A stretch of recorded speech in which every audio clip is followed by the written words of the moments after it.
दोनच दिवस झालेल्या पावसात मुंबईची तुंबई झालेली आहे. सर्वत्र पाणीच पाणी साचून रस्ते पाण्याखाली गेलेले आहेत.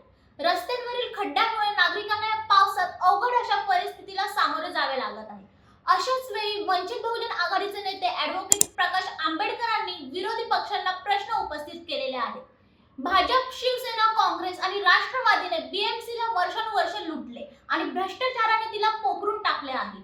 त्यांच्या सामूहिक भ्रष्टाचाराचा, दुर्लक्षितपणाचा आणि नाकर्तेपणाचा परिणाम म्हणजे रस्त्यांवरील खड्डे, बेकायदेशीर होर्डिंग्स आणि मुंबईतील पूर. मुंबईत दरवर्षी पाऊस पडतो. वर्षानुवर्षे पावसाच्या व्यवस्थापनासाठी बीएमसी कशी तयार नाही? बीएमसी दरवर्षी अनभिज्ञ का पकडली जाते? पूर व्यवस्थापनासाठी बीएमसीला आजपर्यंत दिलेल्या 1000 कोटी रुपयांचे काय झाले?